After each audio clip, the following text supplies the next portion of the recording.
I love Ukraine, but Zelensky has done a terrible job. His country is shattered, and millions of people have unnecessarily died. In a move that has frightened European authorities, American President Donald Trump called Ukrainian leader Volodymyr Zelenskiy a dictator on Wednesday and warned him that he must act swiftly to ensure peace or risk losing his nation.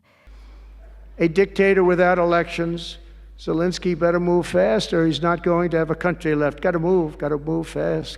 A day after Trump blamed Ukraine for Russia's 2022 invasion, the unusual attacks raised fears among U.S. allies in Europe that Trump's strategy for resolving the Russia-Ukraine crisis would work in Moscow's favor.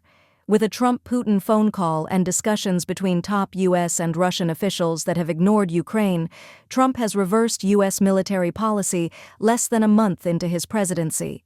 Furthermore, by calling him a modestly successful comedian, Trump wrote on his Truth Social, "A dictator without elections, Zelensky better speed up or he isn't going to have a country left."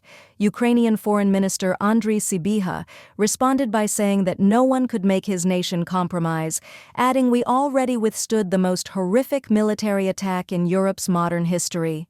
We will defend our right to exist."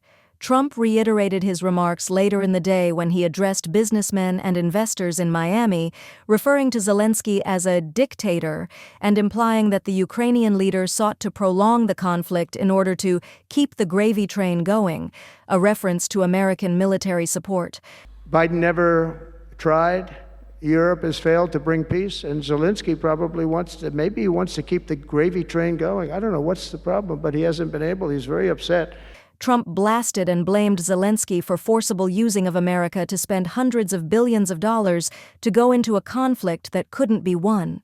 President Zelensky talked the United States of America into spending $350 billion to go into a war that basically couldn't be won, that never had to start and never would have started if I was president. He said that Kyiv adopted that martial law in February 2022 in reaction to Moscow's full-scale invasion, precludes elections, but Zelensky's 5-year tenure was set to expire in 2024.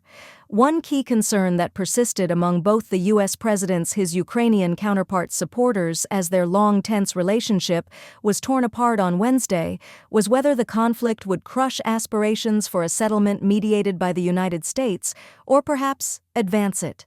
Both allegations repeated Moscow's own cynical talking points about the conflict and the president of Ukraine, who imposed martial law at the start of Russia's invasion to stop planned elections.